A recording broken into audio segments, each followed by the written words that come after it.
Greetings, folks, and welcome to another episode of the Lessons from the Cockpit Show. This is episode number 76, and I'm really excited to have this particular guest on. On the Lessons from the Cockpit Show, we debrief some of the most intriguing and fascinating pilots, aircrew members, maintainers, and aviation enthusiasts from all over the world. We want to hear their stories, but more importantly, what did they learn from these extreme and extraordinary military, commercial, and even general aviation events? The purpose of the show is to hear these stories and analyze these lessons so that we've got a better understanding of how does the aviation world work, but more importantly, increase critical thinking skills both in the air and on the ground. A lot of the stories that you're going to hear, folks, on the Lessons from the Cockpit Show have never been told before, particularly where our vets are concerned. And so it gives them an opportunity to share their legacy, but more importantly, maybe do a little healing at the same time. This episode of the Lessons from the Cockpit Show is brought to you by Wall Pilot, custom aviation art for the walls of your home, office, or hangar. These are 4, 6, and 8-foot profiles of famous airplanes printed on vinyl that you can peel off and stick to any flat surface. And we do patches too.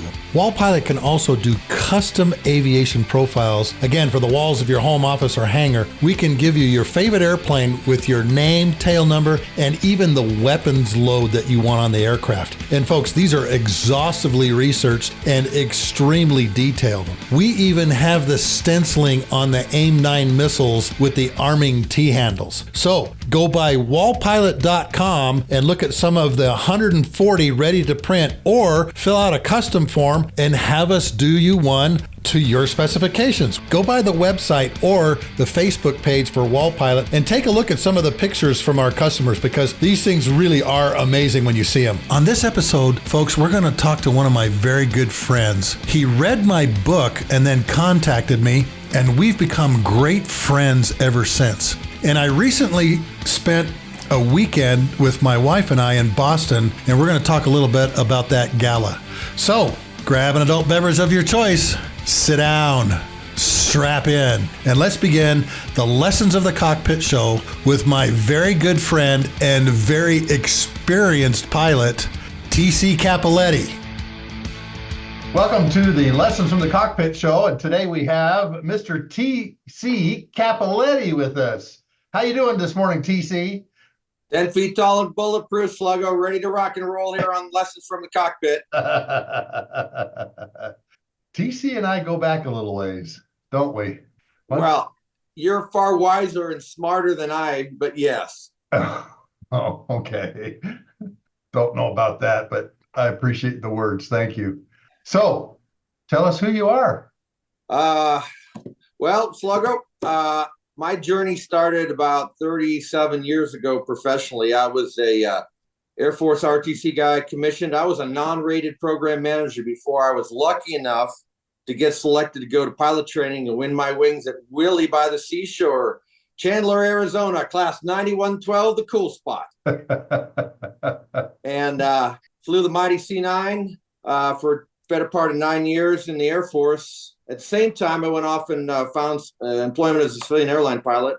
So I've been flying professionally since 1991, a little over 20,000 hours, about 3 or 4 type ratings. That and $4 will get you a cup of coffee. But it's been an interesting journey. And knowing that you've got your podcast, I thought I might be able to share a little bit with your audience. And you and I have talked about this before. So tell everybody what programs you manage, what an Air Force program manager is, and what kind of programs you are managing. An Air Force program manager, former 2724, now 63XX. I was the developmental test manager for this beautiful airplane, call sign Opus, a Combat Talon II MC-130H. Lieutenants should never be program managers, but I was. Area B, Wright-Patterson, 87 to 1990, and I helped manage the development of this special ops platform at both E-Systems in Greenville, Edwards Air Force Base on the developmental test side, and other locations we don't want to talk about today. But the Combat Talon is the world's premier infill, exfil, covert platform based on the C-130H model with a very functional TFTA radar in the nose, satellite communications, QRC 1402 jammers and an ALQ 172 defensive system. So I did that for 3 years. That helped me to escape the gulag at Wright Pat and go to flight school. So I'm very grateful to Denny Borsick for cutting me loose. All right, now tell them what the C-9 is, because it's got a really unique C-9. mission. I don't have my C-9 model with me. It's up on the shelf here. So if you give me a second, Sluggo, I will go grab it. Stand by. Go grab it. I'm back. Okay. This is the mighty C-9 Nightingale, of which 24 were purpose-built by McDonnell Douglas between 1968 and 1971. And this is an airplane in MAC colors, as in Midnight Air Command or Military Airlift Command. I flew this very same jet 583 for the mighty 73rd Squadron at Scott Air Force Base, the finest flying squadron in the reserve. Hands down, by far, any day of the week. This is not a coin check. Yeah. So the mighty C-9 was an aeromedical evacuation platform, purpose-built, and for the better part of 35 years provided the best care in the air to the entire Department of Defense, whether you're civilian, dependent, or a military member. And sadly, they're all in the boneyard except for 3. One's at Dover, one's at Lackland, and one is on a pogo stick at Scott Air Force Base. So what kind of passengers, you say aeromedical evac passengers, just tell the audience, okay, these are the kinds of people that we'd have on, because I know there's a lot of different folks that would get on your plane. So these could be patients, whether ambulatory or in litters. They could be military members, serving members, or their dependents, or DoD civilians. So we would pick them up at one hospital and take them to another. Like we'll take them from Andrews Air Force Base, Malcolm Groh, to Kelly Air Force Base. Lackland Air Force Base, to Wilford Hall for Center of Excellence, for better care, whatever the need was. We would move patients from one part of the country to the other. Now, there also were squadrons in Japan to cover PACAF, and one squadron at Rhein-Main, later Ramstein, to cover USAFE. That must have been a very interesting mission, because obviously, as a pilot up front, you saw some of these passengers. Is there any particular mission that stands out in your mind from flying the C-9? Well, first of all, Sluggo, it's probably one of the most rewarding jobs in the Air Force. I got to be honest. Not all of us can pass gas in a tanker. Okay. However, one of the most personally rewarding jobs that I ever had as a pilot, flying the C-9. The one mission that stands out in my mind is after Khobar Towers. They brought patients from Riyadh back to the States to Charleston. And we went down to Charleston to pick up some of those injured soldiers. And another day that stands out in my mind, I'll never forget, was the green ramp accident at Pope. And we sent 2 airplanes down there when a airplane splattered itself all over the parachute ramp at Pope. And that was an ugly day. But in true C-9 fashion, we put on our big boy, pants and big boy and big girl pants and went down to work. And the nice thing about C-9 with the AirVac call sign is we had priority over everybody except for the president's airplane, pretty much, except for Air Force One or some of the Reaches or some of the Venuses or some of the silver and gold banner birds. You use the AirVac call sign and you would go direct from Andrews Air Force Base to the outer market Kelly Air Force Base, and they would clear the lane for you. And in pilot talk, that means you can go real fast and everybody gets out of the way. Everybody gets out of the way, exactly. Because every air traffic controller knows who you are and what you're doing, don't they? That's actually in the pilot to controller glossary with that call sign. I did not know that. See what you learn, Sluggo, when you have TC on your podcast? Well, and you're an incredible historian and read a lot and have met a lot of people too. And I'm sure we'll get into that as we talk some more. So tell us about some of the other airplanes commercially that you've flown, because you've flown cargo and passengers, correct? Yeah, I've flown 7.2, 7.3, 7.5, 7.6s, 1011s, DC-9s, MD-80s, as well as the Air Force airplanes I flew. So I've had a very road less traveled career, but I'm very grateful that I got to do what I love for a living. And those of us we flew, we fly. That's the motto of the Dedalians, and I'm a proud member of Mile High Flight, former member of Willie Flight. But I'm really grateful that I've gotten to do for the past 30 plus years what I love to do. And whether it be commercial aviation or my Air Force career, it's opened so many windows to meet so many cool people like you, Mark, or guys like Nuke Tibbetts, or other, Drifter Toth, Shula Shinnick, Blender Novotny, Don Dunlop, who I hope you get on your show. Just really, the people you meet along the way is one of my lessons. Go right into that then. Relationships. Let's talk about it. Well, you asked me to come up with 3 things I've learned from sitting on a flight deck for 30 plus years. And one thing that I have taken to heart is relationships matter. Personally, professionally, I don't throw phone numbers or email addresses away. And the people you meet along the way in your journey are the most important things that you take with you as you age into middle age, like you and me. Whether it's Tanker Pilot by Mark Hasara, Never Fly Solo by Waldo, my pilot training classmate at Willie. Yep. Shannon Polson, Grit Factor, phenomenal Army aviator. Yeah, great book. Or I think here's a book that I think everybody should read, whatever you do for a living in the flying business. Tony Kern's Redefining Airmanship.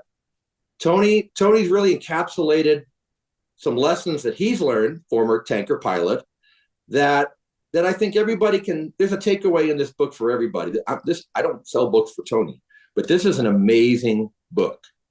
So go get it, read it 10 years later. You'll have a different perspective. But, the one thing that you know about me, Mark, is I love history. And I've got my collection of signed books back there from Gunther Rahl and Paul Tibbetts II. And Sluggo, and Waldo, and Vic Viscara, and some really luminaries of the aviation business, civilian and military. I got a signed book by Eddie Rickenbacker up there.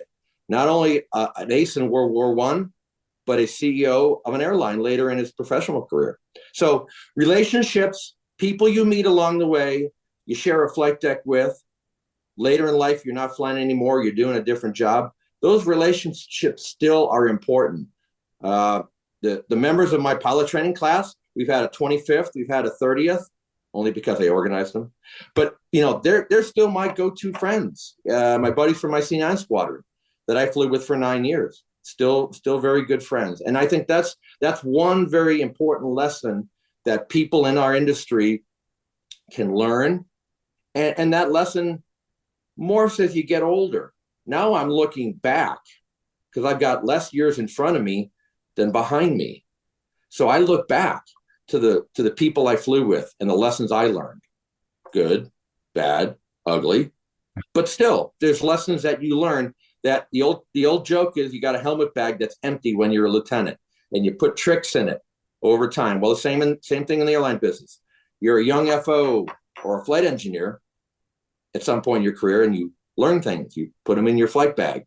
Sooner or later, you will start taking those tricks out one dark night when it's stormy and your fuel system doesn't work or electrical generator drops offline or whatever. Man, isn't that the truth? I know that. How many times have we gone to that bag and go, oh, here we go. I got this. My bag's almost empty, Sluggo, because I've used up a lot of tricks. But we've used up a lot of lives, haven't we? I've used about 10 of my 9 lives, Mark. So I think that's one of the biggest things that your audience can take away. Whatever age you are, whatever industry you're in, whatever you're flying, whatever you're doing. If you're a lieutenant right out of pilot training or you're a brand new FO at Delta Airlines, keep learning. Yeah. Keep building that network. Hey, I want you to tell the audience about one relationship that you have. Tell us about your Navy SEAL buddy that we've been doing stuff for. You gonna make me cry, Sluggo? Very special relationship. My college classmate, commissioning classmate, 1987, Lieutenant John P. Connors, United States Navy, Team 4, Buds 148. for the past 4 years, a dedicated group of us have been working very diligently to put up a statue of John in his hometown of Situate, Massachusetts. And Mark, you've been part of that journey. You came to our gala last June. Oh, it's incredible. That was an incredible night. It really was. But more importantly, that's a relationship that goes back a long time. John was killed in action in 1989, so that's 34 years ago. But to this day, the lessons he taught the rest of us about being a scholar, an athlete, a leader, they still resonate. And that's why 10 of us every other Friday have a Zoom meeting. That's why we commissioned a sculptor to fashion a phenomenal statue of John. And God willing, later this year, early next year, we will dedicate a statue on the town common in Situate, Massachusetts to my classmate. And I think that's another lesson that is often lost on modern day society is there's a lot we can do to serve a higher calling. And I think a lot of us who in our formative years wore a uniform understand that, but you don't have to wear a uniform to serve. You can serve your community, your school, your alma mater, your church, your synagogue, your Elks Lodge, your whatever it is. So tell the audience what John was involved with, what happened.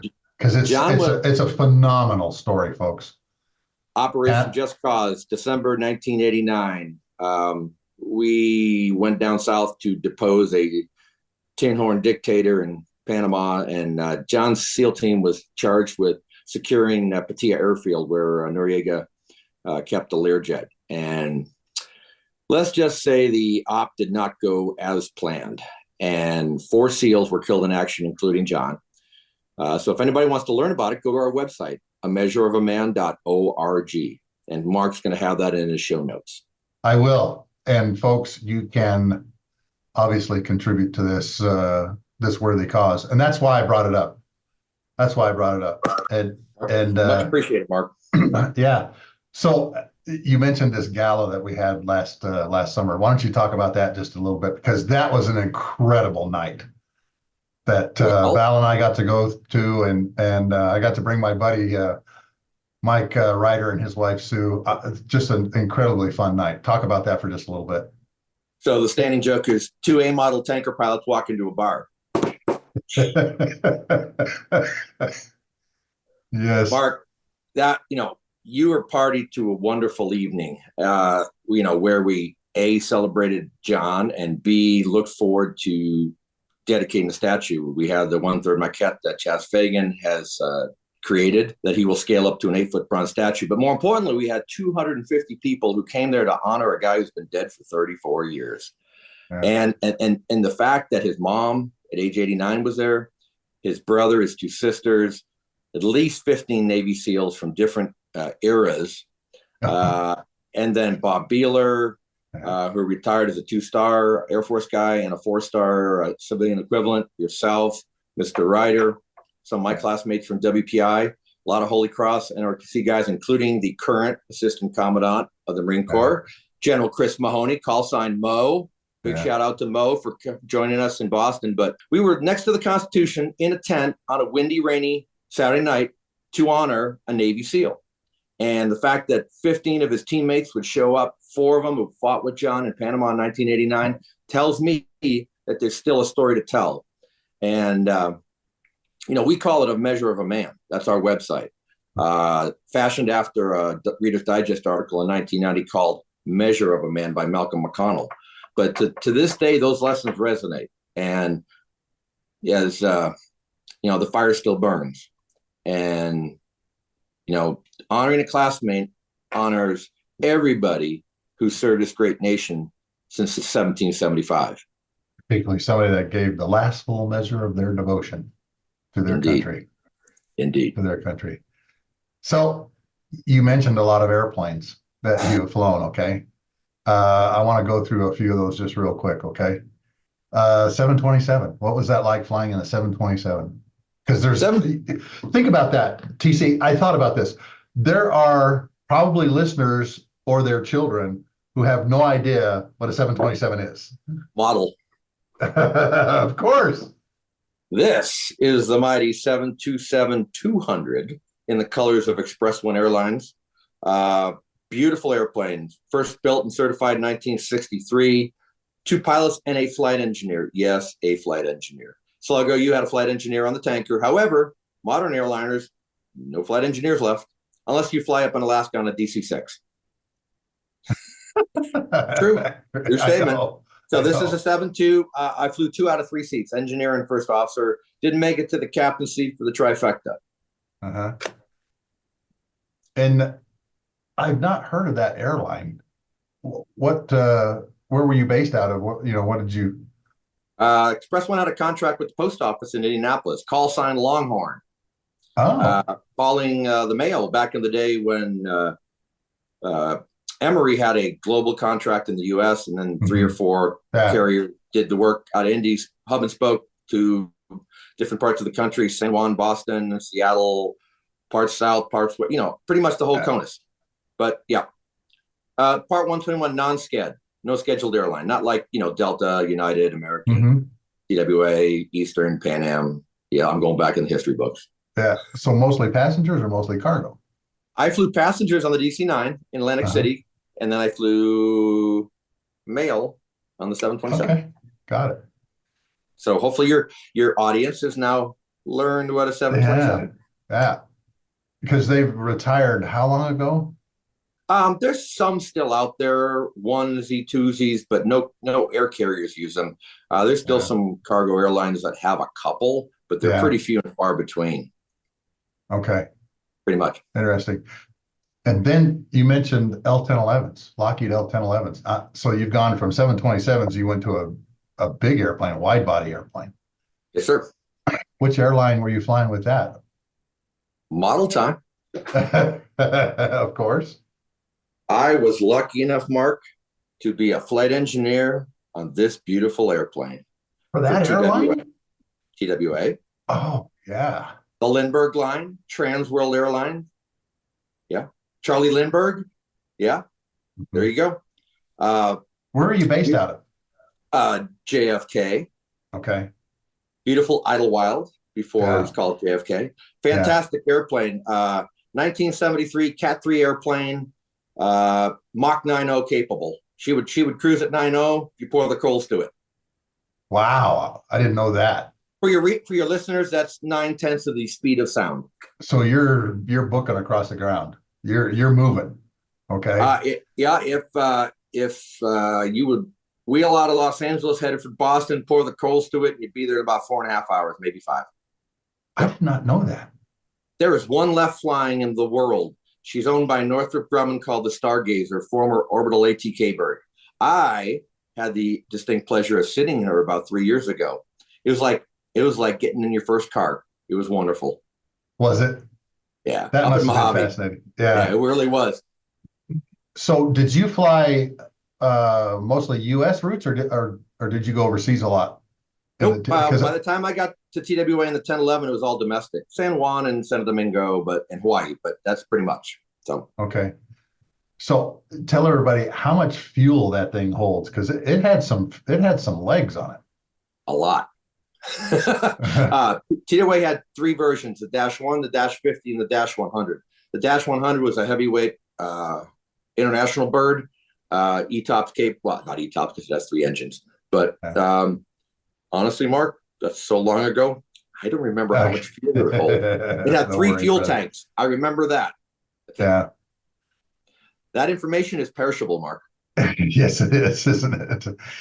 Explain to listeners Cat 3, what a Cat 3 approach is, because this is some pretty incredible mins that you can take this thing down to. Cat 3 is a low visibility approach. So at 200 feet, you're a Cat 1. And when the clouds are 200 feet above the runway, it's called a Cat 1 approach. You can see the runway at 200 feet, you land. Cat 2, you can get down about 50 feet with a radio altimeter. That's an instrument in an airplane. I don't have one of those in my den. Sorry, Sluggo. Cat 3, 600 feet. If you don't even have to see the runway. If you have 600 feet of visibility, you see the lead-in lights, you will land. You are not flying the airplane. It is flown on autopilot. The L-1011 flew on autopilot. 3 autopilots, 3 IRSs in triple mix. Cat 3, 1973. Beautiful airplane. TC, have you ever had to do a Cat 3 approach? Yes, I have, Mark. The airplane I currently fly is Cat 3 capable, the Boeing 737. Flew Cat 3s in the 57 and 67. So the autopilot is landing the airplane. Mm-hmm. The auto brakes are stopping the airplane.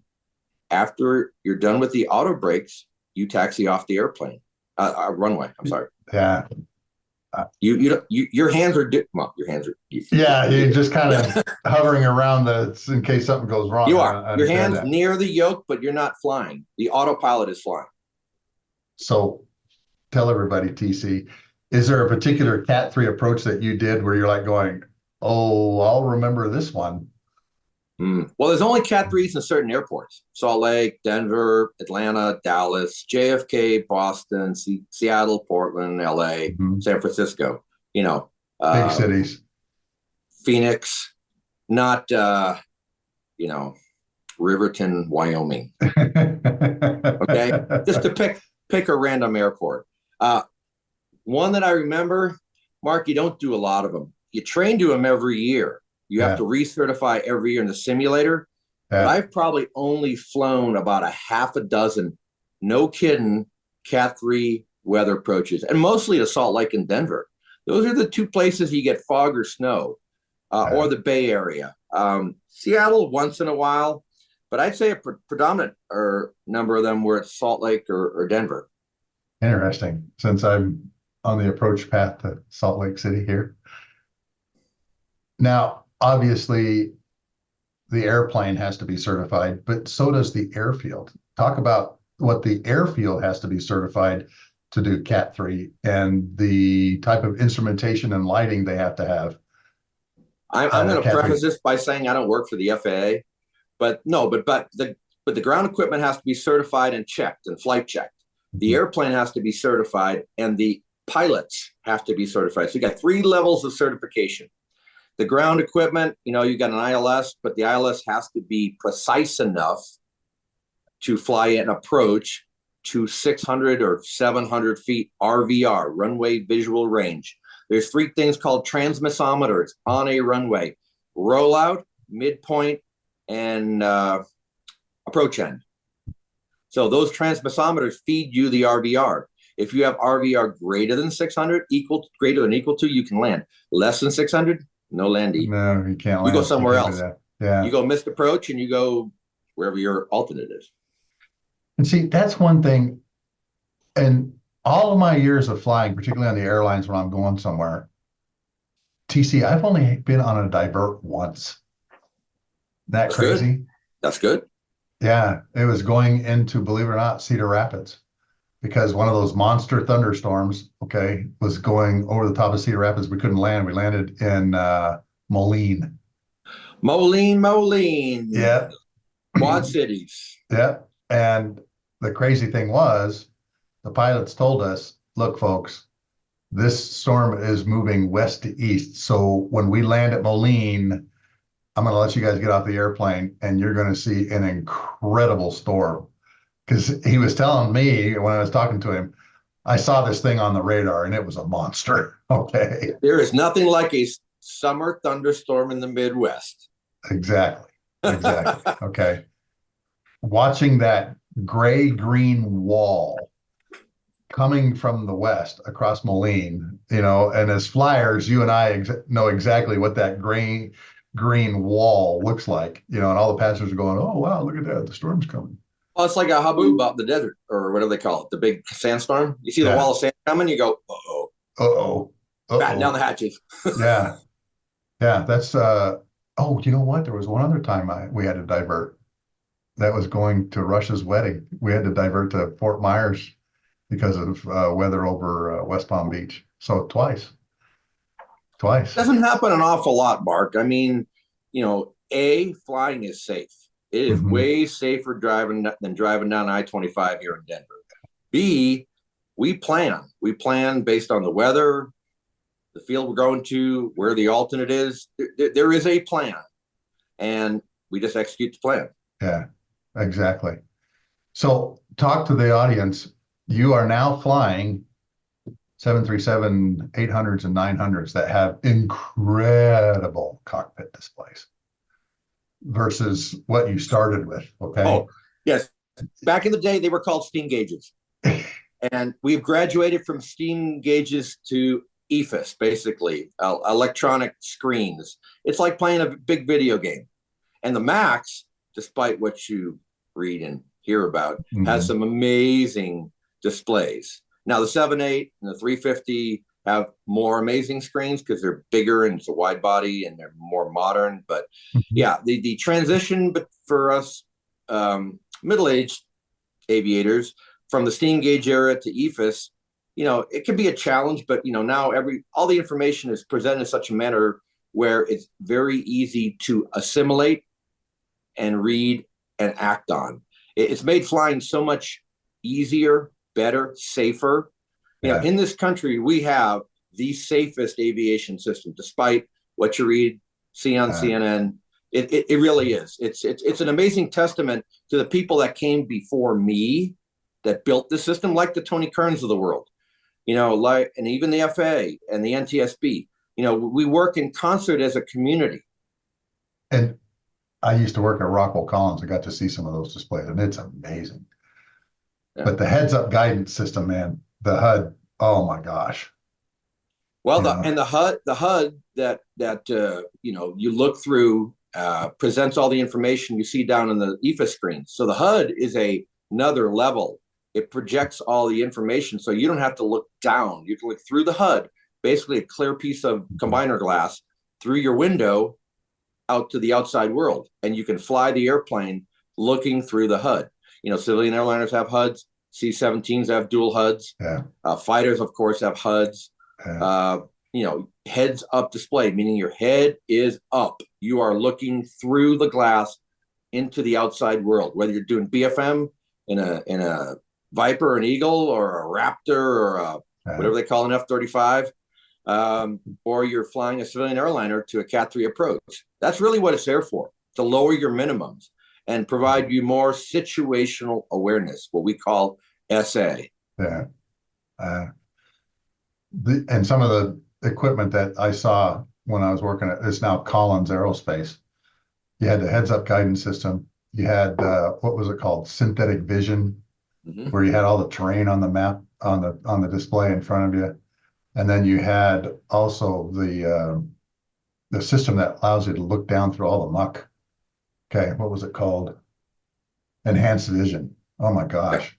Yeah, you got synthetic vision, enhanced vision. Only the BizJet guys have that stuff. The Bombardier, the Global Expresses, Gulfstreams. Civilian airliners have really not adopted the synthetic vision or EVS technology as much as the BizJet world, to be honest. I did not know that. So you guys don't have EVS and stuff? Like there are some airliners with synthetic vision and EVS, but predominantly not. You'll see that on Gulfstreams, Bombardiers, Falcons, the BizJet world. That maybe we need to explain what EVS is. Enhanced Vision System. Tell everybody what that is, just real quick. It's a synthetic aperture radar that presents a view of the world onto a combiner glass on a HUD or an EFIS display. So what the radar sees, you see, but you may be in the weather. Yeah. It can be used for terrain avoidance, and it can also be used for weather avoidance, like you're flying through clouds. It's more information. It's this SA thing we're talking about. Provides you higher level of SA. That's all. Yeah. And SA is good, Mark. SA is very good. We had a simulator I flew into Jackson Hole, Wyoming in a snowstorm. Yeah. And my gosh, I was able to get right to the runway because all that information was right there on the heads-up display, and of course on the displays out in front of me. I mean, it was, and you and I started with electromechanical ADIs and all that kind of stuff. Flying VOR outbounds, VOR inbounds. Yeah. Litton 92 IRSs, no GPS. In your world, you had a navigator doing cell shots. Yeah. Yeah. Yeah. Just like Magellan.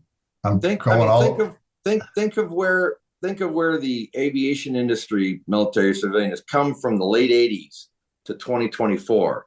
It really has been a paradigm shift for all you buzzword people out there about how technology has changed how we do our job. It really has, hasn't it, TC?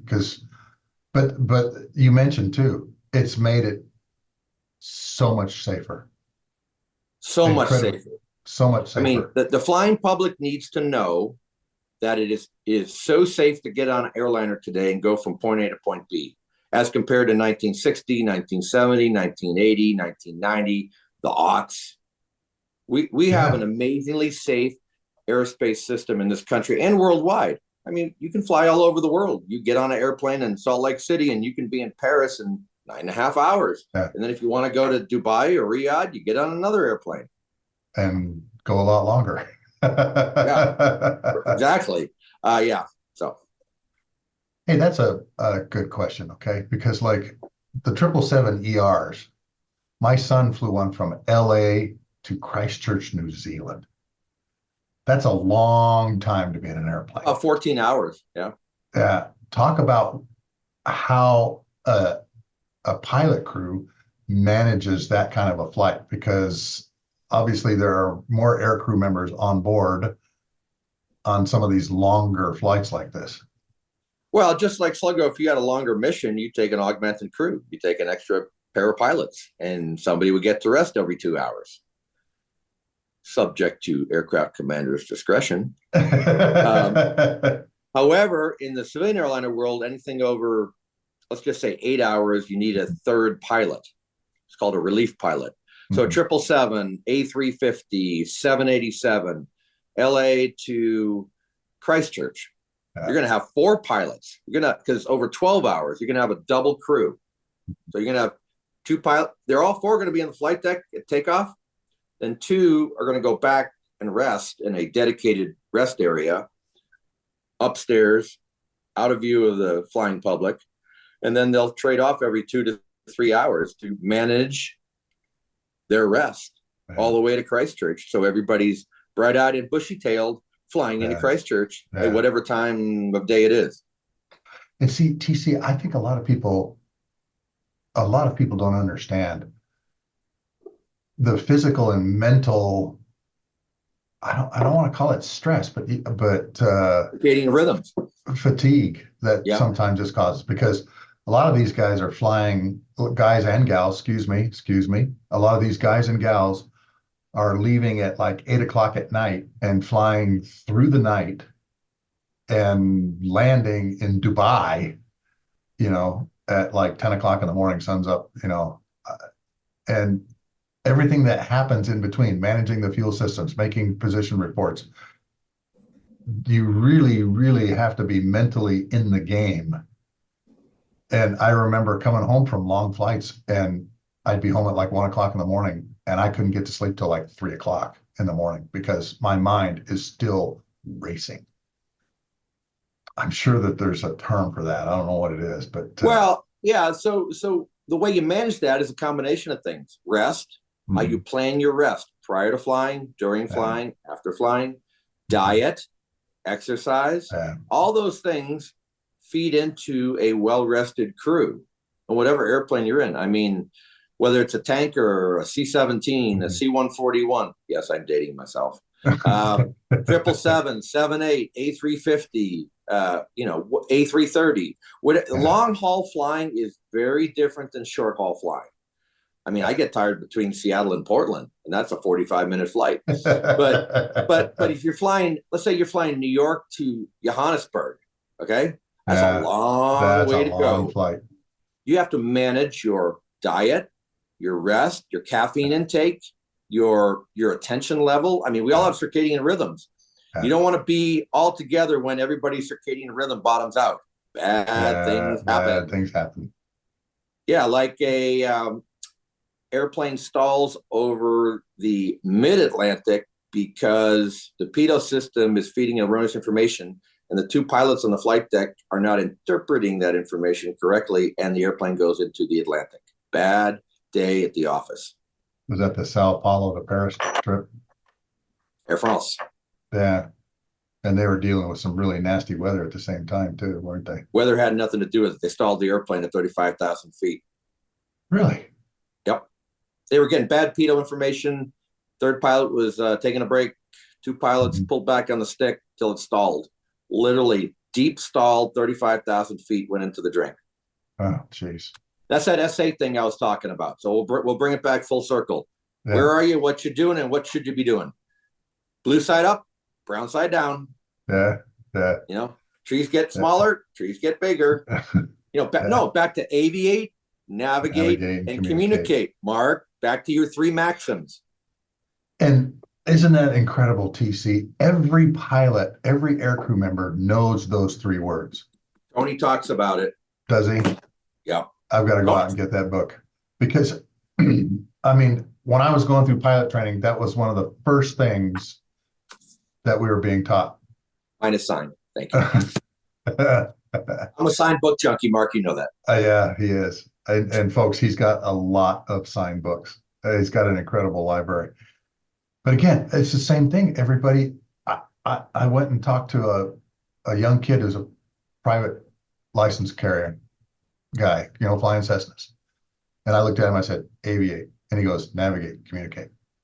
Even same maxims, Mark, since Orville and Wilbur got in the right B flyer. No kidding. I mean, to today, the maxim are the same. If you aviate, then navigate, then communicate, you will RTB. Yes. Return to base. Yes, you will. Okay. And that's ingrained in our heads, and we go out and we do it. Okay. You and I both have had some pretty incredible emergencies where we went, okay, calm down, aviate, navigate, communicate. Mark, I am lucky. I've never lost an engine or had a major malfunction. My wood in my tanker didn't start burning because of a bleed air duct leak. Okay. No, I am very lucky. Okay. Very grateful. Yeah. And when I shut the engines down for the last time in 5 years, 10 months, and 2 days, I will be hopefully as lucky. Yeah. See, and that's amazing, TC, because, you know, you're flying on an airplane that has incredible engines. The CFM56 engines are just amazing engines. And now the LEAP engines on the MAX are 23% more fuel efficient with more thrust and more reliable. So tell everybody why that is, and explain what LEAP, you know, what the LEAP engines have done for the aviation, particularly airline world. You'd have to ask the folks at GE and SNECMA. Okay. I'm a mechanical engineer. However, they're beautiful engines. They're higher bypass. They burn less fuel. They're more eco-friendly. They put out less emissions for the same amount of gas. And so they're quieter, you know, all the above. As engine technology improves, the GE 90X, highest thrust rated motor in the civilian world at 125,000 pounds of static thrust per motor. Oh my gosh. Yeah, baby. She's kicking it. But, you know, whether it's that or the Trent or the RB211 modern versions or the LEAP, engine technology, because of metallurgy and computer control, they're not electromechanical controls anymore. They're all electronic. They have a brain in the engine that meters the fuel way better than I can with my throttles. Way better. So, gallon for gallon, an NG versus a MAX 737 at cruise, way more efficient with the Maxes driving the LEAP 1 Bravos. And see, you and I started with what, J57s? And so what are the three useless things in aviation, Mark? Gas in the truck, altitude above me, and runway behind me. So that first thing, gas in the truck. If I carry the same gas load and I go further, I'm more efficient. Yeah, exactly. And that's why the CFM56 engines on the KC-135 literally paid for themselves. Except for no thrust reverser. You know what, TC? I know that story. I know you do. That's why I brought it up. I know that story, okay? Just real quick. I was in Guam and a GE engine engineer was on my tanker because he was going to Kadena. And I asked him, I said, who are you? You're civilian, but I don't normally see civilians on the tanker. And he goes, oh, I'm with GE and this is how we move around and everything like that. He was former military, okay? And so instead of getting on an airliner, he just got on military jets and would go across, okay? Save a little bit of money. And he said, yeah, I love being around all the military folks. And I asked him, I said, so, what kind of a GE engineer are you? And he says, oh, CFM 56s. And I go, why? Yeah, okay, question time. Why in the world did we take the thrust reversers off? And he goes, dude, you need to talk to Strategic Air Command about that because that was a decision they made. He said, for your listeners, Mark, prior to a certain day and time, there was a thing called SAC run by a general named LeMay or John Chain or a long string of phenomenal warriors, which became Air Combat Command when the bomber and the tanker communities merged. George Kinney, some SAC. incredible guys. Strategic Air Command, people. Strategic Air Command. And great movie too with Jimmy Stewart. Yeah, it is a great movie. It is a great movie. and I asked him flat out, I go, why? And he goes, Strategic Air Command requirement. I said, why? What do you mean? He said, they knew the tanker crews hadn't used them, and so they weren't going to put them on. I'm like, well, all the E models have thrust reverse. And he goes, sorry, Captain, we made all of these things. We said all these things in front of them, and they just said, nope, The other thing is moving the main engine control out from underneath the bottom of the engines because of pod scrapes. And he told me the price of the engine with thrust reverse and the MEC on the bottom versus the SAC price, and I was shocked, But he was right. But that's the evolution of the industry. I mean, thrust reversers are not counted in your takeoff and landing data. Honestly, no, they're not. They were Benny. They were Benny. The brakes are, and the auto brakes. Versus thrust reverse. Thrust reverse is not counted by Boeing, Airbus, Lockheed, Northrop Grumman, General Dynamics, whatever company's making airplanes. Bombardier, Dassault, not figured in your takeoff and landing data.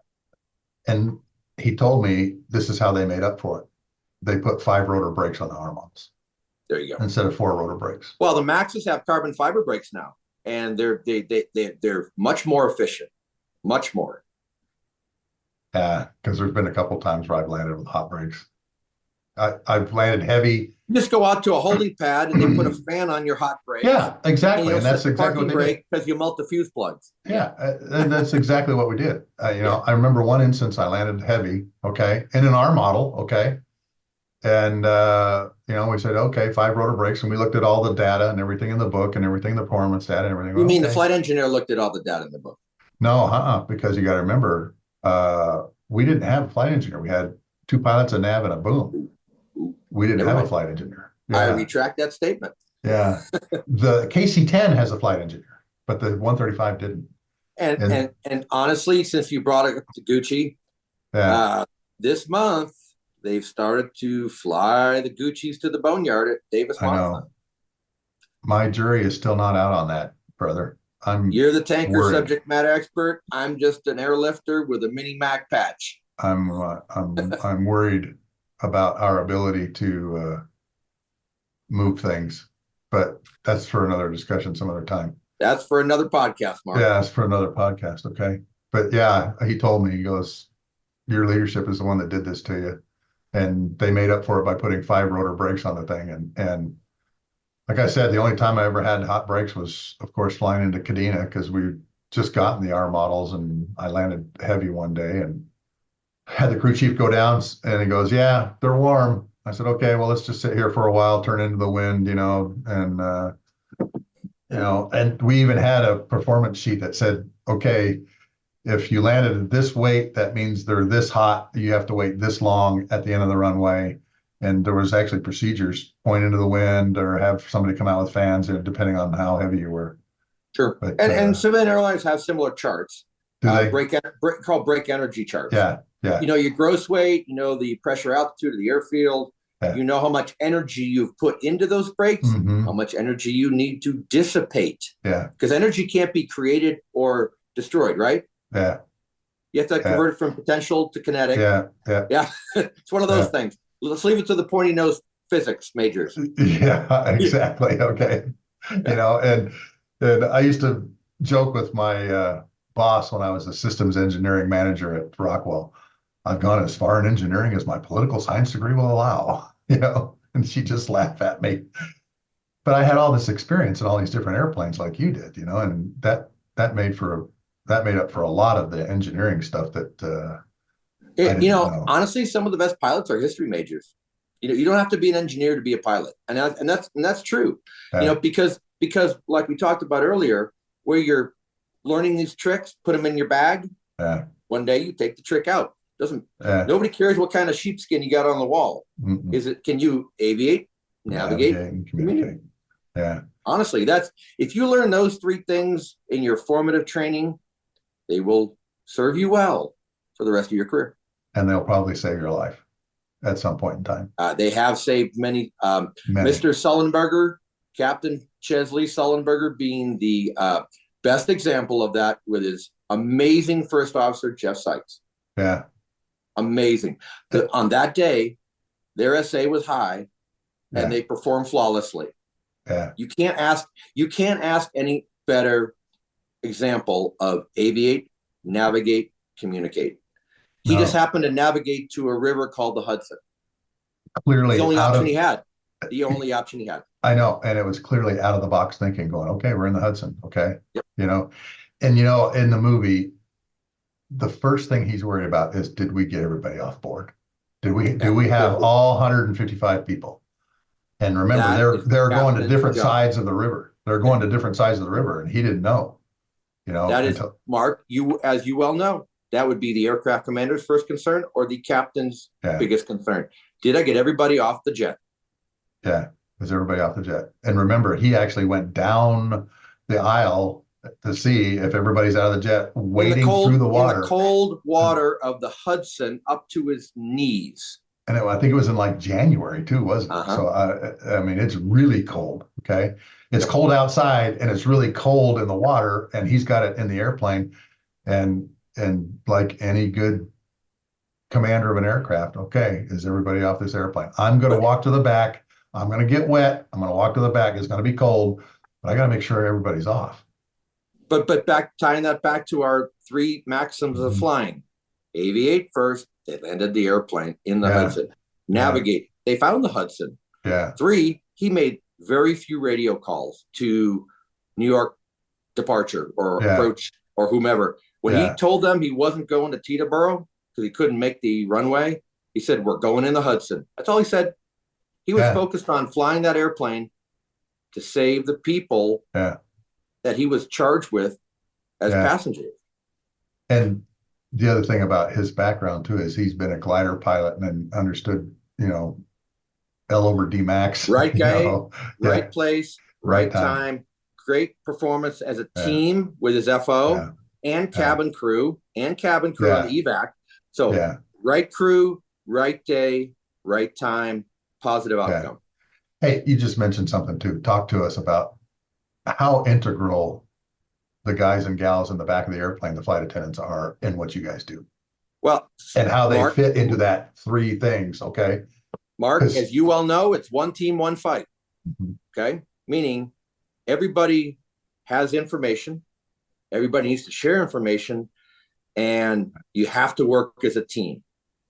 Whether you're the aircraft commander of a KC-135 with 2 pilots, 2 navs, 1 boomer, 1 load, you know, whatever, MEGP folks, or different paradigm, you're the captain, first officer, flight attendant of a civilian airliner. In an emergency, well, day to day, you work as a team anyways, but in an emergency situation, you work as a team at a higher level.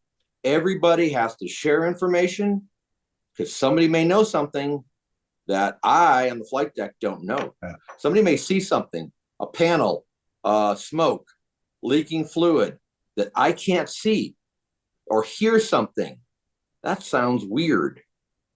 So if they share that information, you know, we call it, you know, it is truly a team, Mark, and I can't emphasize that enough. Airline crews in the civilian world that don't act as a team, the outcome will not be as good as if we act. And that's how we train. We train in our annual simulator training. We work together. We actually have a crew brief before each flight. Hi, I'm Tom. Flying time is going to be 2 hours and 43 minutes. Turbulence, not a factor. Weather's good where we're going. If there's anything we can do for you, please let us know. Set the tone. Just like you're taught in, crew resource management, Mark, set the tone. And buying cookies and coffee helps.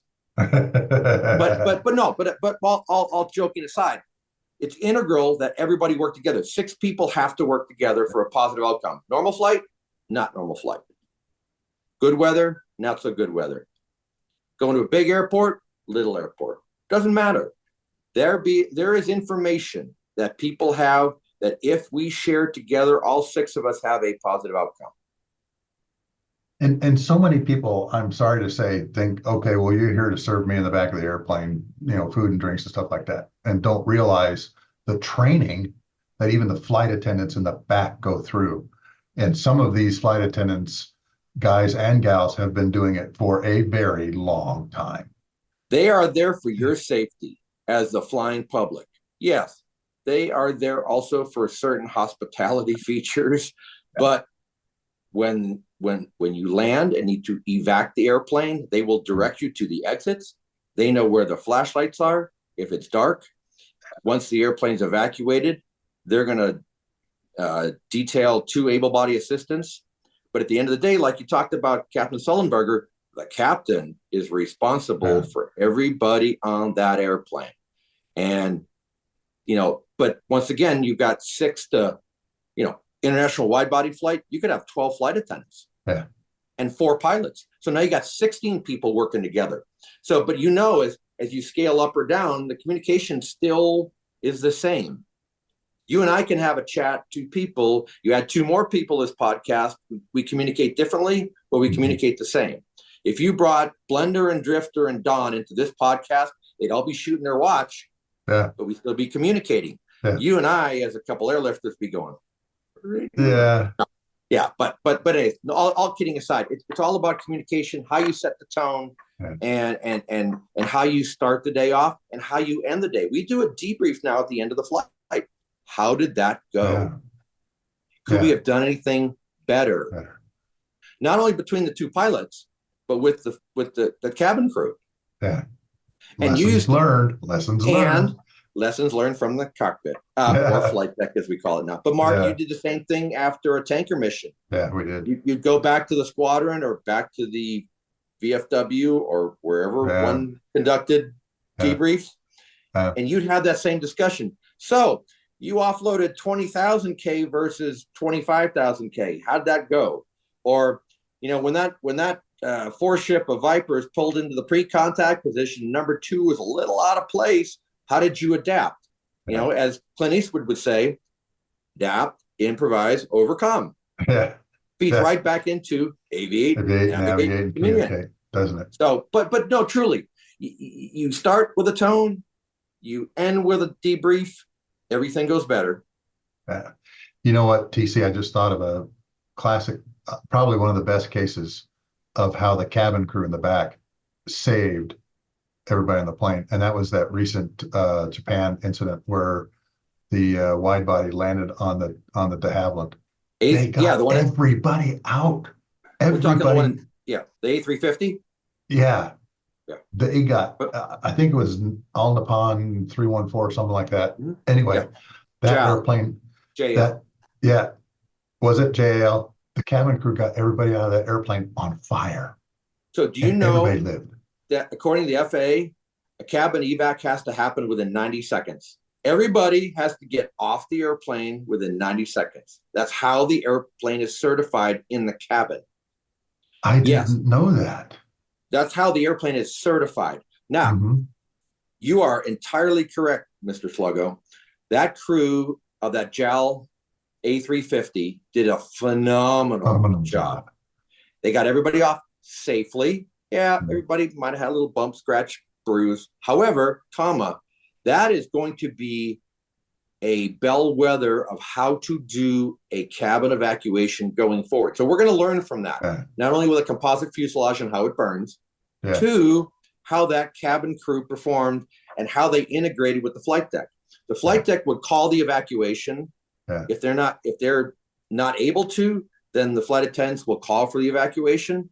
But let's say they all worked as a team. And that was a domestic flight, high density domestic 787. They worked as an amazing team. So let's go back to aviate, navigate, communicate.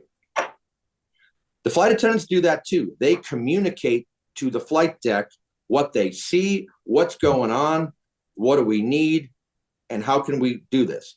And it's incumbent upon the people on the flight deck to work as a team. Because as you well know, there's no I in team. That cabin crew did I mean, just incredible. Okay. Amazing. I mean, the airplane's on fire. One of the engines is still spinning, and they got everybody off, and everybody's alive. I mean, that was amazing, particularly after a runway incursion, and they landed on the Coast Guard. It's a Japanese Coast Guard de Havilland. So as we all talk about, Mark, and you've heard this before, the causal factors: communication, night, lighting, fusion. We'll wait for the Japanese authorities to come out with that report, just like we all wait for the NTSB to come out with any report in the U.S. You know, we don't play Monday morning quarterback. We listen, we learn, and as Tony will tell you, you move on with the lessons you learn in Redefining Airmanship. This is a great book. No, I am not a salesman for Tony Kern, but this is an amazing book. Should be read by every private pilot to ATP, from co-pilot to examiner pilot in the Air Force, Navy, Marine Corps, Coast Guard, CBP. Doesn't matter what you do, corporate pilot. All right, so let's get into your helmet bag of tricks, man. What's your next lesson learned? We've talked about relationships, we talked about aviate, navigate, communicate. What else? Don't do a low-level flyby at Parks College in a C-9 with the former chief of Max Stanoval in the audience. Okay, you got to tell them what happened.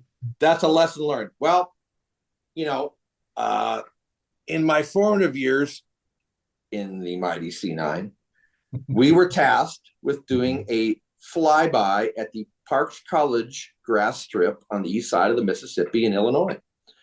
All the squadron director of operations said was, quote, "Don't get violated," end quote. Famous last words. Okay. Yes. What is Mac Air Force Reg 6016, all those things that are instructions now? So lesson learned is when you're a C-9 crew member, co-pilot, no people on board. This was an empty airplane trainer. We were down in Little Rock doing some transition work, coming back up to Mississippi, cleared in hot by the air boss, coming across show center about 100 feet off the deck, doing about 320 indicated, which is fast for a C-9, slow for an F-15, at an air show. So legal air show airspace, according to the FAA. So surface to whatever, 5,000 feet, 0 to VMO, MMO. But it was not well received. So there were 3 passes done. 1 clean pass with the gear up, 1 configured pass with the gear down like a missed approach, and the 3rd pass that I did. So the clean pass was done by my dear friend Bill Stevens, who came across show center about 100 feet, smoking, pulls up into a chandelle, left downwind, and I then fly the configured pass as a missed approach, totally legal. My dear friend Craig O'Mara flies the 3rd pass. We go back to Scott Air Force Base on a Sunday afternoon. We finish up our drill weekend. And then Monday morning, the director of operations calls all 3 of us and goes, "Hey, did you guys do a flyby at Parks?" And we all go, "You told us to." Remember, you told us to. Right. You asked us to. Okay. It was part of our flight plan. We filed a delay at Little Rock, then we filed a delay at Parks. So Monday morning, we're like, yes, you asked us to. Yes, we did it. Did you guys really fly a clean pass 100 feet off the deck? And to which I said, I have no knowledge of such pass. However, Bill Stevens goes, "Yeah, that was me." Bill used to fly F-106s in the Guard. So he was used to going fast and low. Craig O'Mara had signed for the jet as the aircraft commander, actually instructor pilot, evaluator pilot. So Craig is now going, "Oh, there go my wings. Should I just retire now quit now. And luckily, the outcome was nobody got in trouble. Our squadron chief pilot made happy with the former chief of Stanival, retired colonel, who happened to call the current chief of Stanival, said, I saw one of your airplanes, blah, blah, blah. And there was photographic evidence, Mark. Of course. Craig, Bill, and I each have a photograph of the C-9 doing a clean pass at Parks College, about 50 feet off the deck, smoking down the runway. And see, so the lesson learned is, if you're a C-9 co-pilot or aircraft commander, don't do that. That's that discretion being the better part of valor thing. But you learn. Okay, so you learn that fast forward 25 plus years, and I'm not going to do that anymore. But see, that's totally in the comfort zone of a 106 guy, isn't it? Eagle guy, Viper guy, Rhino guy, Bud guy, they're all Saber used guy. to that. Yeah, take your pick. 102, 104, 105, 106. He didn't think anything of it. I'm like, let's come to the break at 300, pull into the, do a Mr. Pro, do a option. To the pattern. Bill thought nothing of dropping down to 50 feet above the grass strip and coming show center to show the taxpayers what their money was paying for that day. And it was a beautiful thing, Mark. We still laugh about it. Only one guy didn't like it. Those crusty 06 Max Stanival guys, they got no sense of humor, brother. That's funny. So, okay, on to the next one. Got one more for us? Wow. You asked me about 3 lessons from the cockpit.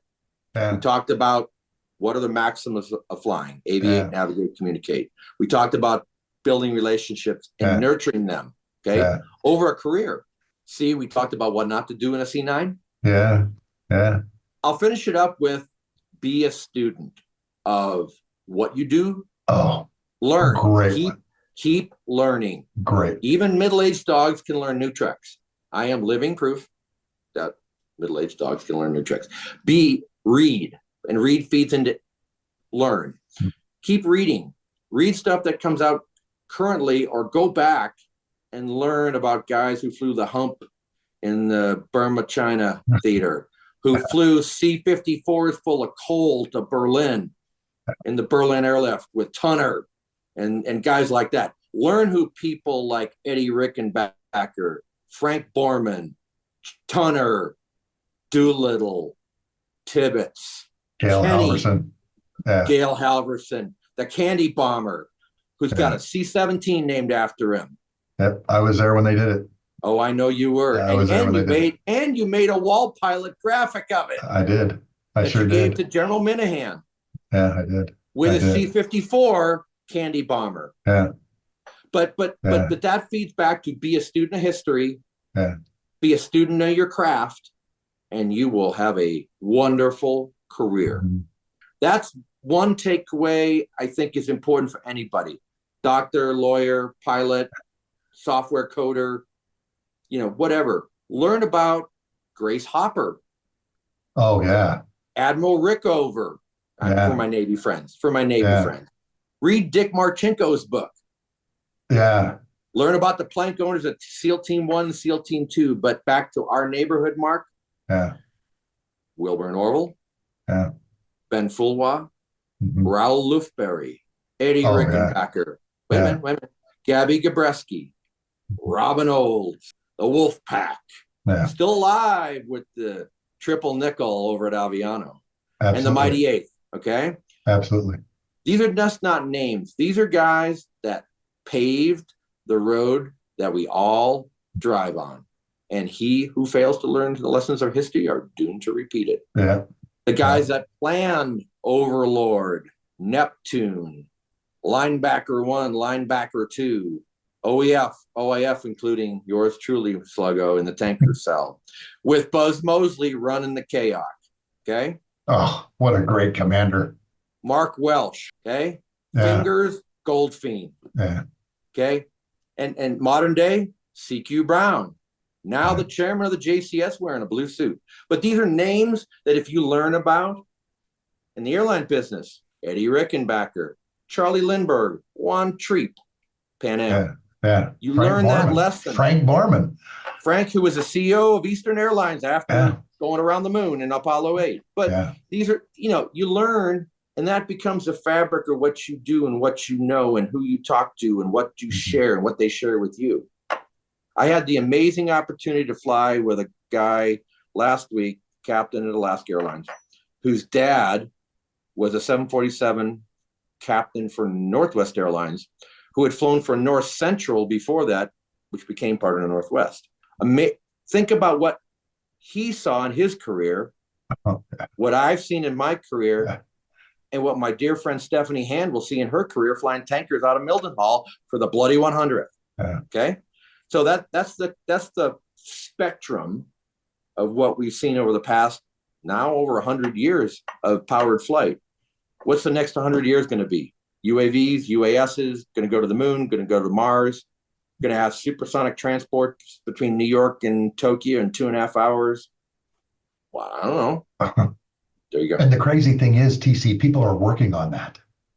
Sure, you got Boom, and you got SpaceX. People are working on this stuff. Yeah. You got Blue Origin, and you've got really smart people thinking about 10, 15, 20 years from now. Will we fly carbon fuel airplanes, or will they electric or hydrogen powered? Blended wing transports, or blended wing airliners. I'm surprised that nobody's built they built a B-2 and now a B-21. However, I'm surprised that nobody's built a blended wing transport, like a huge bat wing transport to fly cargo between East Coast and West Coast and Europe and Asia. I'm really surprised that Boeing, I know NASA's done some demonstrator work, but I'm surprised that nobody's built a 747 size blended wing transport. I really haven't. Is that the next iteration? Quiet electric engines, hydrogen powered, whatever, solar powered, the MIT Project Condor guys flew across the English Channel in a solar powered airplane, Gossamer Condor. That was 40 years ago. What's that next iterative step? You and I will be sitting in rocking chairs on our front porch watching, Mark. Yeah. But I mean, just think of the 30 years that you and I've been flying there, how everything has changed. Engine technology, flight technology, communications technology, so many things has changed. CPDLC, okay? I can fly across the Pacific and not talk to a controller between the mainland of the U.S. and Hawaii. It's all on a flight management computer via computer pilot data link. You and I used to have to do position reports. Position reports are a thing of the past, Mark. I know, isn't that crazy? Here we are at this point with this much fuel at this time, and we're looking at this one next. But think about the guys who did it in a Connie or a DC-3 or a Neptune or a Privateer or a PBY between San Francisco and Hawaii, flying the null, the dits and the dats and the dashes. Oh, yeah, it's crazy, Yeah. And that's one airplane I would love to get inside of, is a PBY Catalina. I used to see them down in LA as a kid all the time, because there was a lot of people that were flying them still. I want to see a Herc on floats. I want to see a Herc on floats. I don't know about that one, brother. Okay. No, I'm kidding. Those are from my AFSOC buddies. I just throw it out there. Pineapple. During this whole time we've been talking, I kept thinking about something you and I were discussing just before we went to record here. Tell the story of Urban Drew and how you know him and what kind of guy he was. Well, let me start with saying, for all you Masters of the Air fans on Apple TV, now you're going to hear a real story of a real warrior. Not that the Bloody 100th guys weren't going downtown Berlin or Bremen or Wilhelmshaven in their B-17s, but they had to have little friends to go along with them. Long time ago, 1995 to be exact, I bought a painting of a guy walking out to his P-51 that hangs in my office. I'm gonna pan my camera, Mark, show your audience a magnificent oil painting by Les Carter of Ben Drew walking out to his airplane at Bodisham. Yeah. Ben was a Detroit kid, Air Corps pilot, graduate of Army Air Corps training, came back as a P-51 instructor, and they then flew for the 375 Squadron of the 361 Fighter Group, Bodisham, 1944, flying this. The Detroit Miss. The Detroit Miss, that'd be Echo 2 Delta _. That's his personal airplane. Detroit Miss, because he's from Detroit. 7 swastikas on the railing. Okay? Can't be real. Yeah. He was an ace. Over 5, you're an ace. 5 or over, you're an ace. Yeah. But on a wonderful day in October of 1944, Ben was the first Allied airman to shoot down 2 Me-262s over Akmar, Germany. First 2 guy. Me-262s. Yeah. Galan's Pride Squadron, Commando Novotny. Okay? JV-44. So I met Ben through the painting. Got to know him later in life. Was fortunate enough to sit with him and listen to his stories. And what an amazing guy. Mustang driver, P-47 driver off Iwo Jima, flew DC-3s and DC-6s and 7s in the U.S., started 2 airlines in Europe and Africa, flew Goonie birds up and down the Transvaal to parts of Africa that I've never been to. Later in life was an aircraft broker, but also later in life, well into his 80s, he was an amazing part of the air show circuit. He would be at shows with artwork and signing autographs and having the painting. I didn't know the story behind the painting. Had to go through my dear friend Boom Powell, who wrote a book about Ben called The Katzenjammer Race, and learn more of the story. Once I peeled back the onion and met the guy, I mean, I was in awe. So fast forward to a very cold December morning in 2013. We buried Ben at Arlington National Cemetery with full military honors because he was awarded an Air Force Cross in 1983 in lieu of a 1944 DFC for shooting down the 2 262s. I did not know that. With full honors, caisson, platoon, band, riderless horse with boots backwards in the stirrups, and a Mustang flyby with this very bottle in the back seat of a P-51. We honored an old warrior by burying him at Arlington National Cemetery in Section 50. What does it say on the bottle? What's the inscription on the bottle? Mark, you got pretty good eyes for an old guy. Says, Lieutenant Ben Drew, 10/9/2013, Arlington flyover, P-51, Detroit Miss, by the pilot of the P-51 who did it, Andy McKenna. Huh. And we drank this bottle at the 30th reunion of my pilot training class. Everybody had a drink, and we made a toast to a member of the greatest generation. Yeah. You know, it's amazing. People are really learning a lot about what those guys went through, okay?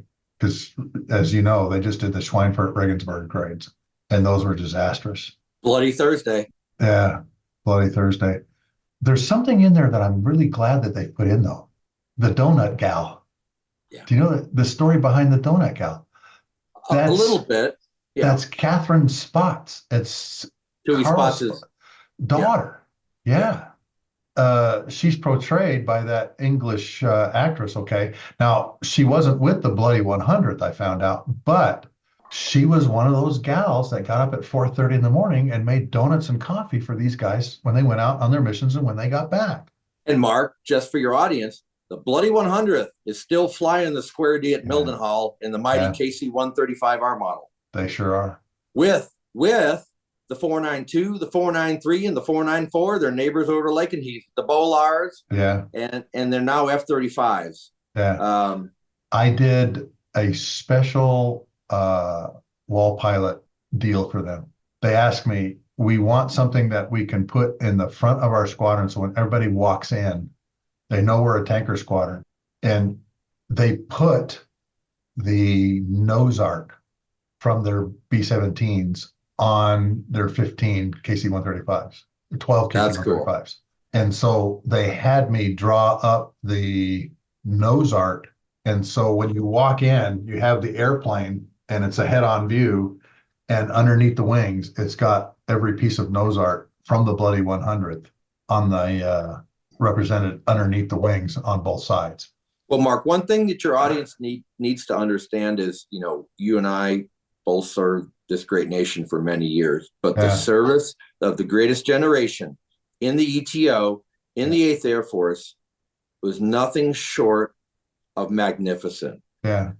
Going downtown in an unpressurized B-17, either with little friends or not, all the way to Berlin, all the way to Regensburg and Schweinfurt, Right. all the way to Bremen, all the way to Wilhelmshaven up on the North Sea, Yeah, the sub pens at Saint Nazaire, yeah. and then flying down to Africa after you Done go all all the way to that. Germany. Yeah, It really is a testament to that greatest generation that Tom Hanks and Steven Spielberg have really portrayed with great authenticity yeah. and a Oh, lot of yeah. emotion, there. Sadly, most of those gentlemen are gone, Yeah. but their stories live. Their Mhm. stories live in books, in movies, and with guys like you and me. And the people at the Bloody 100th at Mildenhall, they still are the torchbearers for that Square D group. Yeah, And guys like Chad Mansky, who was the yeah, commander of the Bloody 100th as a tanker wing, and today's current leadership at Mildenhall, or at the yeah, Young Tigers at Cadena, or at the Triple Nickel at Aviano. yeah. These legacy squadrons have a story to tell, and I'm really glad that Masters of the Air is telling that story for Yeah. a wider audience. Yeah. And I understand that the Air Refueling Wing got a special privilege to see a couple of the episodes before they were published, before they were out. Okay. As they should. Ryan Garlow, I think, is the wing commander there now. He's a patch wearing guy too. He went through our school, and For your audience, he's a weapons school grad. he's a weapons school grad. Yeah, thank you. And they got to see, I guess, some of the episodes. I don't know how many. And he put on his Facebook page, he goes, "Wait till you see this, folks, because it's Mark, can you imagine incredible." being 22 years old, strapped to a Boeing B-17 with your sheepskin coat on, 50 mission crush cap, and a pair of headphones, flying all the way from Thorpe's Abbott to Berlin and back, Yeah, and living to tell about it, or not? and living through 25 missions, yeah, Or not? or not. How many thousand crew members did the Mighty Eighth lose? Well, they lost what was it, 600 guys in one raid. Right. You know, How many thousands of yeah, they weren't all killed. Some of them became POWs. Some of them actually made it, which is portrayed in the movie. Some of the guys made it out, and you always hear in the movie they always say, there's a parachute, there's a parachute, there's a parachute. Everybody's counting. Okay, how many guys got out? Some guys didn't.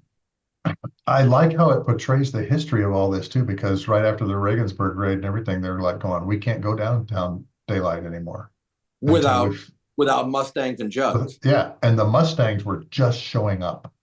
The Mustangs were just showing up at the end of 43. Exactly. And they were A models. They were A model Razorbacks first. Yeah. This is a D model with the bubble canopy for your audience.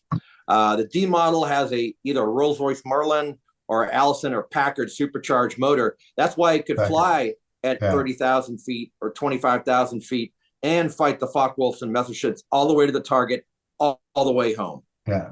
Because it had drop tanks. Yeah. Because we didn't have aerial refueling in World War II, Mark, right? Right. You had to have drop tanks. You'd toss the drop tanks if you went into a dogfight with the Luftwaffe, but you could go all the way you'd meet up over the channel, just like in Masters of the Air. You'd meet your strike package, over the channel, take them all the way downtown Berlin and all the way home, or Cologne or Bremen, or take your pick, wherever they were going. And Ben led 50 Mustangs with the bombers all the way to Germany and back, and he lived to tell about it. Yeah, which is amazing. Age 24. Age 20. How many 24? How many 24-year-olds do you know lead 50 airplane Mustang packages with 2 or 3 or 4 bomber groups all the way to Germany, strike, and then come back? At 24. Amazing. Now, there are tanker drivers at that age. There are Eagle or Lightning drivers at that age. But an integrated force package of that kind of complexity at that age, in the 1944 technology world, truly amazing. My hat is off. Meeting Ben and knowing Ben adds something to the story. Yeah. And believe it or not, his wings, my wings, your wings, same design. Oh, I mean, I'm now yours has a star and a toilet seat over it, a wreath. Mine does too. But that wing design goes back to World War I. And the Air Force luckily hasn't changed it yet. Yeah, they have not. And that's that legacy I was talking about. Whether it's the Wright brothers, Ben Fulwa, Rickenbacker, Robin Olds, Wolfpack, Root Pack 6, MiG Alley, all those tanker orbits you set up over the Med and over the Persian Gulf. Noble Anvil, Noble Eagle, doesn't matter. That there's a continual thread that you pull, and you will learn some very interesting stories. You will learn about Enola Gay and Boxcar, Tibbetts and Sweeney, and the things that they had to do to pull that off. Joe Jabara, the first jet ace. Yeah. Steve Ritchie and Chuck de Bellevue and Jeff Feinstein of the triple nickel and 338 respectively. And guys like Rico. Oh yeah. God love him, down in Tucson. Yeah. Driving his Eagle. An amazing guy, amazing American. Okay. And one of the humblest guys you'll ever meet. But that's that continuum. Yeah. To the modern day. I mean, there's kids, and I hate to use the term, out driving Eagles and Vipers and Hogs and Mud Hens and, Lightnings and Raptors, tankers, Mooses. They're doing the same thing, but in a different era. And they're doing it at 24 years old. And Hornets and, whatever else, helicopters and UAVs, God forbid. You know what? The average age of the folks on the flight deck that are launching planes and slinging bombs and fueling the jets and everything like that is 19 years old. So the guys that Dale Brown calls BB stackers, bomb loaders, tanker toads, sack weenies, those guys. I mean, it's an amazing testament to people that raise their right hand and say, "I state your name," and go into harm's way. Yeah, and there's no date stamp on that, beginning or ending. It's an empty check mark. You know that. Yeah, it really is. And the P-51 that you've got there beside you too. I mean, that really was the F-22 Raptor of its day. When you think about this, was a game technology. changer. This was a game changer. Now, people say that the Jug was a stouter bird, better for low altitude casts. But in the day, this was actually the A model was a British design, designed for the Brits. Yep. When she got to the D model with the supercharged Merlin, game changer. 650 caliber weapons integrated in the wing. And, the fact that I actually got to sit down with a no-kidding Mustang ace, have a cup of coffee, he signed my book, I got the painting, we put him in the ground at Arlington. It's a great story. And it's a story that doesn't end with Ben, because you and I, all our friends, we're all retired. But there's another generation out there serving this great nation. And whether they're on a carrier in the Med or carrier in the Red Sea, or, they're at a Raptor wing or a Eagle wing or tanker group or flying for the Corps, is another chapter to be written, Mark. Yeah, really is. Really is. I was at Squadron Officer School and spent 2 hours on the phone with Robin Olds. And I learned more about leadership and combat in those 2 hours than probably any other seminar I've ever been in. You got his book there behind you? Great book, signed by Christina Olds. Great book. You're a fighter pilot, you need to read this book. Yeah. Bolo. Linebacker 1, Linebacker 2. Fighter suites up Root Pack 6. Yeah. Great book. So I've got Robin over here on the corner over here. I've got Adolph Galland's signature on a picture of him over here on the other side. And if you haven't read his book, The First and the Last by Adolph Galland, that is probably one of the best books you'll read from an enemy commander that you'll ever. Oh, another incredible guy, Gunther Rahl. Signed book. He lived to a good old age too. He did, and he helped create the modern day Luftwaffe. Yeah. Post-war, when we all became friends, he helped design and lead the modern day Luftwaffe. And an amazing story. Yeah, the Galans, the Mackie Steinhoffs, the Gunther Rauls, the Eric Hartmanns of the world. On the other side of the fence from the Oldses and the Gabby Gabreskis and the Hub Zemkes and the Don Gentilis, the George Bushes of the world, 41, driving his torpedo plane off the San Jacinto. Yeah. Do you have Mitsuo Fuchida's book on Midway? I do not. Oh, brother. Mark, we could do this all day long. Have you read? That's the other book that I think everybody needs to read, because it's the Pacific enemy commander's view. And he's got his last chapter is his lessons learned. Okay. And everything. It's amazing. Okay. What did Yamamoto say? We have awoken a sleeping dragon. Giant. That's right. Giant. Awoken and filled him with a terrible resolve. But Isoroku Yamamoto was a naval attaché in Washington in the 30s. Yeah. He knew about the vast industrial might of this nation once it was awakened. So there's a lesson learned for modern day leadership, folks. He who fails to learn the lessons of history are doomed to repeat it. So when Indo-PACOM gets a little spicy, I mean, yes, we have a land war going on in Eastern Europe, which I never thought I'd see in my lifetime. Yeah. But once, somebody comes across the 4 miles of Straits, fights on. Yeah. I'll tell you something about Mitsuo Fuchida. He left Hiroshima the day before they dropped the bomb.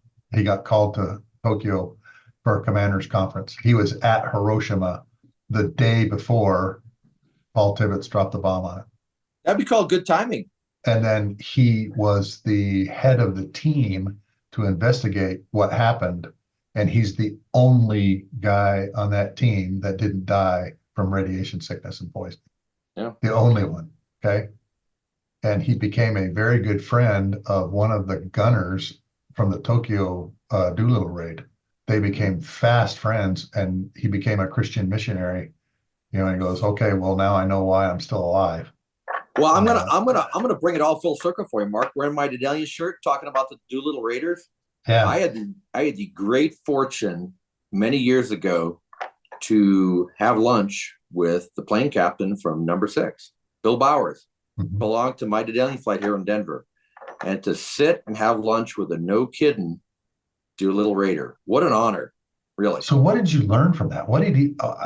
What did he talk about? The most humble, self-effacing guy you ever want to meet. He stuck around and made it all the way to 06. And all this stuff got donated to Andy Park's museum here in Denver called Vintage Aero Flying Museum. Yeah. But Bill Bowers, think about it. Hornet, April 1942. Can we do this? Should we do this? Bull Halsey turns the Hornet into the wind. Jimmy Doolittle takes airplane number 1 off the flat top. Nobody knows if he's going to make it. They all circle above and wait for everybody to get off the boat. Warm up. And they end up going downtown Tokyo. The lessons from the cockpit from that, Mark, are this country is filled with amazing people who are willing to, in a time of war, stand up and be counted. Just like you, just like John Connors, just like Bill Bowers, just like Robin Olds, and yes, even me. So and to think about how they did that, how they pulled that off, I mean, we've got these amazing cockpits that allow us to navigate all over the world, and they're doing like clock to map the ground.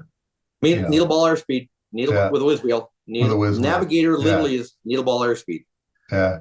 I told my son one day, I said, yeah, man, we went to the moon, on a slide rule. And my oldest son looked at me and goes, "Dad, I have no idea what you're talking about." Hey, Mark, where's your whiz wheel? I know you got a whiz wheel somewhere in the office. Come on, pull it out of the closet. I don't have a whiz wheel. I've got the old plotter though. I've got my plotter back there. Okay. All right. But yeah, slide rule. Okay. That was the calculator of the day. Okay. And we used to do our weight and balance in the tanker with a slide rule. The booms had a slide rule.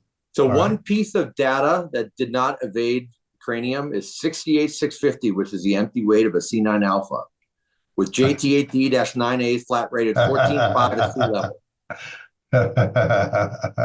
Beat into my head as a young lieutenant. Yeah, at an I'll early bet. age. Yes. I'll bet. But Well, brother, we've been talking for an hour and 45 minutes, man.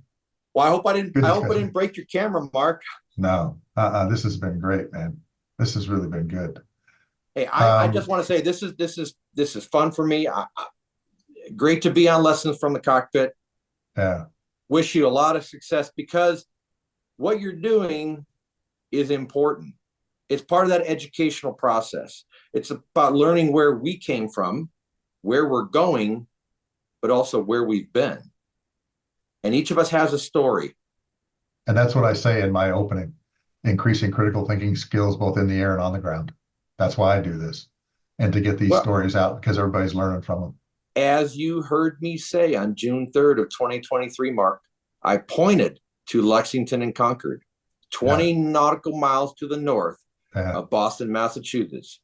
And I said, and I quote, that John, my dear friend, God rest his soul, is the logical extension of that Minuteman who grabbed his musket on April 19th of 1775. Yeah. Isn't that the And truth? it is. And you know, that's not some altruistic pie in the sky theory. It's the truth. This nation was founded on men and women who are willing to do that. Yeah. And we all know who have given their full measure of devotion. That was one thing, TC, that I love about the John Adams series. That was, I think, on HBO or whatever, was the portrayal of Abigail Adams. We all think about the founding fathers, okay? But what about the founding mothers and the women that go through all of this, okay? The women, and I've had a number of people ask me, okay, well, you know, what's it like flying with a gal? It's like flying with any other pilot, okay? There's no difference, all right?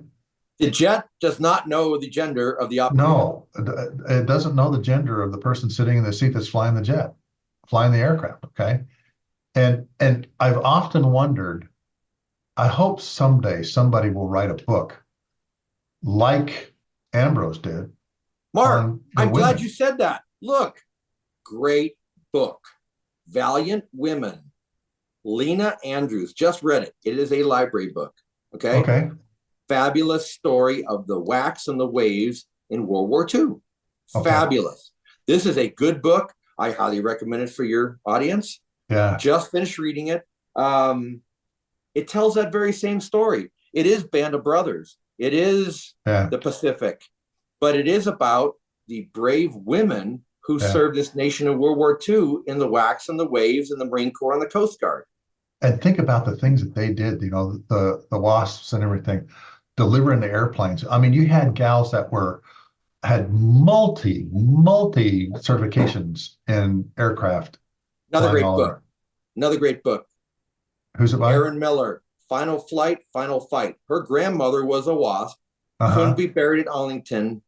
She got the legislation changed. And her grandmother is now sitting in hallowed ground by the Potomac. Good. Great book. And good. Erin is a phenomenal American. She changed the world. I saw a picture of President Obama signing that legislation for the WASP and everything. I think, you know, which is Don was there. Yeah, Don was there. Nicole. Erin was there. Erin's in that picture. Oh, is she? Yep. Okay. Her grandmother was, yeah. Yeah, because those women did, I mean, incredible things, delivering the airplanes all around and instructing, you know, and like you said, the seat of the airplane does not know the gender of the person sitting in the seat. You know what Paul Tibbets did? What? Okay. He found 2 WASP B-29 crews, brought them down to Florida, put them in a B-29. Actually, I'm sorry, not Florida, Kansas. Put them in a B-29. They went out and flew around in front of some of the 509th Composite Group aviators. Yeah. Landed the airplane, all got out of the airplanes. Think about the leadership lesson that imparted to the rest of the 509th, whose modern day incantation is the 509th Bomb Wing at Knob Noster. Okay. Yeah. However, by at the time, Colonel Tibbets showing his crews that the B-29 did not care who was flying it, male or female. Yeah. That imparted a lesson to them that they later implemented off Tinian and Saipan. Little known story. Prior to August of 45. Prior to. Huh. I did not know that story. I know you're the much better historian at this than I am. No, I'm not. No. But little known useless information, but it's esoteric information. But we've been talking about aviating, navigating, communicating. We've been talking about history, networking, and reading. And there's lessons learned. You can go back. Yeah. Robin Olds and the Wolf Pack disguising F4s as F-105s. Okay, in Bolo, doing sweeps up Route Pack 6. Mm-hmm. The North Vietnamese Air Force comes up, and guess what? They're not F-105. They're F4s. F4s, groomed for MiGs. And see, that was one of the questions I asked him in squadron officer school. I said, he says, well, what do you want me to talk about? I said, sir, I want to know the history of the Bolo raid and the Tai Nguyen steel mill raid. And he said, Captain, you got plenty of stuff to write with and write on? I said, I got a legal pad here with 2 pens. And he goes, how much time you got? I said, sir, I have as much time as you're going to give me. Yeah. I said, what are you doing? He says, well, I'm watching the Army-Navy football game. And I says, well, sir, who do you hope win? And he goes, I hope they both lose. But he went to West Point. I know that. And he was as did his father. And he was an All-American football player as a tackle at West Point. Okay. He was. But, he started off with a young captain in a bar one night going, boss, I think I got an idea of how we can smoke all these MiG-21s that are coming. Okay. And that gentleman's name was John Beauregard Stone, John B. Stone, who is still alive down in Florida. I'm a river rat, so I've got the directory to where all these guys are. I'm going to start having them on. Yeah, so you mentioned that, Sluggo. Stand by. Yeah. Oh, yeah, the river rat coin. Awesome. I've got the patch on my one of my flight suits. For your audience, the river rats originally were the Air Force air crews who went downtown, Hanoi, Haiphong, over the parallel. Yeah, the Red River Valley Fighter Pilots Association is what it started as. Started by Scrappy. Yeah. Yep. And now, they let tanker guys, everybody else in too. Okay? Hey, Mark, they just opened up a museum? They just opened up a museum in Bowling Green, Kentucky. I do know that. And it has Dan Cherry's airplane there, I believe. Okay. And the docent there is a dear friend of mine, Craig, call sign Pontiff Pope. Oh, is it? The Pontiff was the driving force with Aggie Stedman and Jammer Moore and some of the other rats behind the museum. And yes, they do have General Cherry's MiG killer. Yeah. And folks, we're talking about this association. And of course, we talked about John Connors and the Red River Valley Fighter Pilots Association, the River Rats, is also another great organization that gives scholarships out to the kids of guys that have gone down, guys and gals that are no longer with us. They do incredible work. And of course, you can contribute. Put that in your show notes, Mark. I'll put the link in my show notes. And you got to have a link to Dick Jonas's Nickel on the Grass. I did that. I've actually done that. Aerosonic, baby. When we took my son out of school and we took Travis out of school and we homeschooled him in Europe for 80 days. And I said, there's a couple places I want to go, Normandy being the biggest one. But I wanted to go see where Patton was buried. In Luxembourg. In Luxembourg, yeah. He's buried in Luxembourg. He's there all by himself in one little section. He's with his boys. He's with his boys, exactly. He's with his boys, okay? And I put a nickel in the grass, okay? And of course, people are, well, why'd you do that? And there's a history behind the nickel in the grass and everything. And I'm not going to sing, Mark, because nobody wants to hear me. However, I did the same thing for Ben Drew at Arlington. Every time I'm there.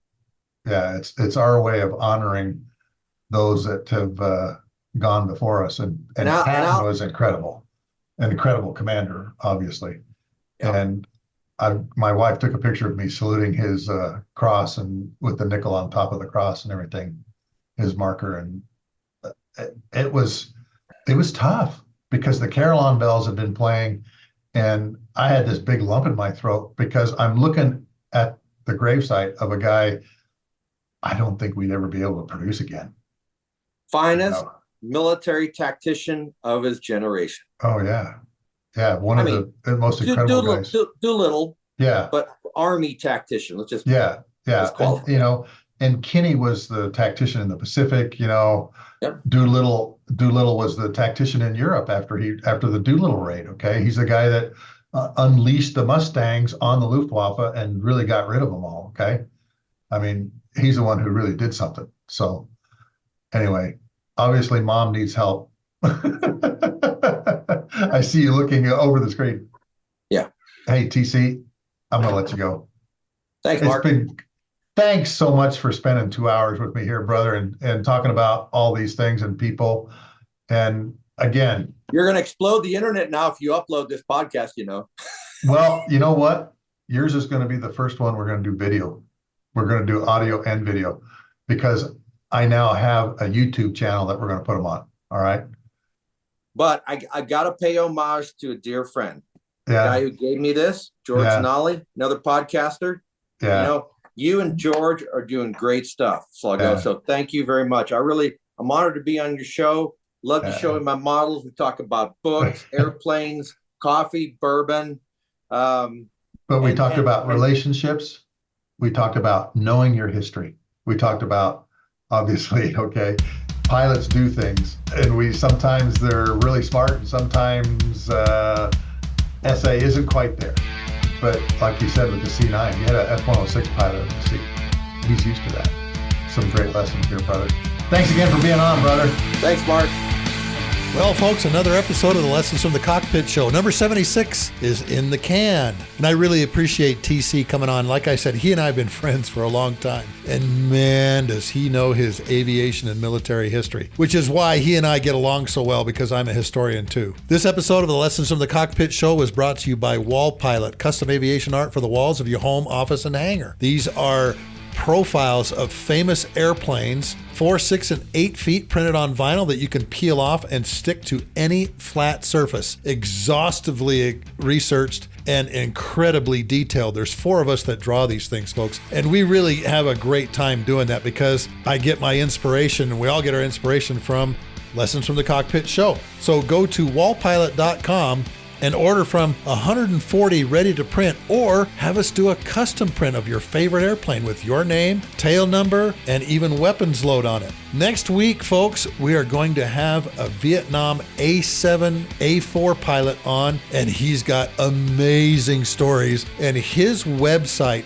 folks, is a museum unto itself. So I look forward to having you on next week. There's a new website for the Lessons from the Cockpit Show. It's all one word, lessonsfromthecockpit.show. Now, if you go there, I have a subscription membership area under what's called the All Ranks Club. There's a free subscription, but there's also a paid-for subscription. And we're going to send out some swag to those people that join. But the really cool thing, folks, is those that become paying members will be able to join me and others in what we call the All Ranks Bar Night, a virtual bar night that we're going to do on Zoom. So go by lessonsfromthecockpit.show and become an All Ranks member. And down in the show notes, I'll have the links to the things that TC and I talked about. Thanks again, folks. I really appreciate you guys tuning in, downloading, and listening to my episodes. You know, I'm just an old knuckle dragon tanker pilot, and I'm really, really enjoying this. And we're getting lots of good comments. So look forward to talking to you again next week with an A4, A7 pilot on the Lessons from the Cockpit Show.